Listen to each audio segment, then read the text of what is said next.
हरे कृष्णा, राधे राधे, जय श्री श्याम। सफला एकादशी की हार्दिक शुभकामनाएं। हमारी पूजा संपन्न हो गई है, तो पूजा संपन्न होने के बाद में हम पढ़ेंगे सफला एकादशी की कथा। तो आइए जानते हैं सफला एकादशी का नाम क्यों पड़ा है। तो इसे सबसे पहले पढ़ते हैं कथा। तो हमारी पूजा संपन्न होने के बाद में हाथ में तिल और फूल ले लेंगे, उसके बाद में हम अपनी कथा की शुरुआत करेंगे। तो देखिए, पौष माह के कृष्ण पक्ष की एकादशी।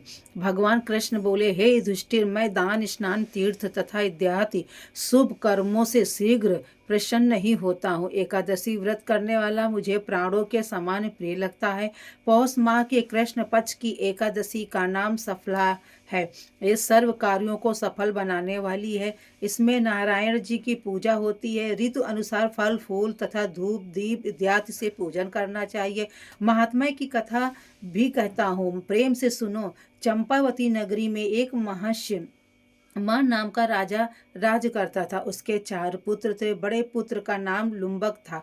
वह बड़ा दुराचारी था। मांस मंदिरा परस्त्री गमन वैश्यों का संग इत्यादि कुकर्मों में लिप्त था। पिता ने उसे अपने राज्य से निकाल दिया। वन में एक पीपल का वृक्ष था जो भगवान को भी प्रिय था। सब देवताओं को क्रीड़ा स्थल वही था। ऐसे पतित पावन वृक्ष के सहारे लुम्बक भी रहने लगा, परंतु फिर भी चाल टेढ़ी हो रही। वह पिता के राज में चोरी करने चला जाता तो पुलिस पकड़कर छोड़ देती थी। एक दिन पौष माह के कृष्ण पक्ष दशमी की रात्रि को उसने लूटमार अत्याचार किया और तब पुलिस ने वस्त्र उतारकर उसे वन को भेज दिया। बेचारा पीपल की शरण में आ गया। इधर हेमगिरी पर्वत की पवन भी आज पहुंची। लुम्बा पापी के सब अंगों में गठिया रोग भी ने प्रवेश किया। हाथ पांव अकड़ गए।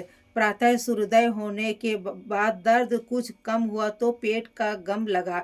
जीवों को मारने में आज असमर्थ था और न वृक्ष पर चढ़ने की शक्ति थी। नीचे गिरे हुए फल बिन लाया और पीपल की जड़ में रखकर कहने लगा, हे प्रभु, इन फलों को आप भी भोग लगाइए। मैं अब भूख हड़ताल करके शरीर को छोड़ दूंगा। मेरे इस कष्ट मेरे जीवन में से मृत्यु भली है। ऐसा कहकर प्रभु के ध्यान में मग्न हो गया। रात्रि भर नींद न आई। भजन कीर्तन प्रार्थना करता रहा, परंतु प्रभु ने उन फलों को भोग नहीं लगाया। प्रातःकाल हुआ तो एक दिव्य अब्ज आकाश से उतरकर उसके सामने प्रकट हुआ और आकाश वाणी द्वारा नारायण जी कहने लगे, तुमने अनजाने में सफला एकादशी का व्रत किया। उसके प्रभाव से तेरे समस्त पाप नष्ट हो गए। जैसे अग्नि को जानकर ये अनजाने हाथ लगने से हाथ जल जाते हैं, वैसे एकादशी भूलकर भी व्रत करने से भी अपना प्रभाव दिखाती है। अब तुम इस घोड़े पर सवार होकर पिता के पास जाओ, राज मिल जाएगा। सफला एकादशी सर्व कार्य सफल करने वाली है। प्रभु की आज्ञा से लुम्बक पिता के पास आया। पिता उसको राजगद्दी पर बिठाकर आप वन में तप करने को चला गया। लुम्बक के राज में सब प्रजा एकादशी व्रत विधि सहित किया करती थी। सफला एकादशी के महात्म्य को सुनने से अश्वमेध का फल मिलता है। और फला ये हमारी कथा संपन्न हो गई थी। और इस दिन तिल गुड़ का सागर लिया जाता है। दूध से बनी मिठाई फल मेवा ले सकते हैं। ये हमारी थी कथा जो संपन्न हो गई है। आप लोग जरूर से जरूर ये व्रत कीजिए, पूजा करिए। बहुत ही मतलब अच्छा होता है, घर के सारे कष्ट दूर होते हैं, मन को भी अच्छा लगता है। तो इसीलिए ये पूजा जरूर से जरूर करिए। हरे कृष्णा, राधे राधे। सफला एकादशी की आप सभी लोगों को हार्दिक शुभकामनाएं।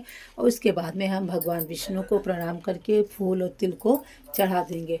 और आप सभी लोगों को दिल से राधे राधे, हरे कृष्णा।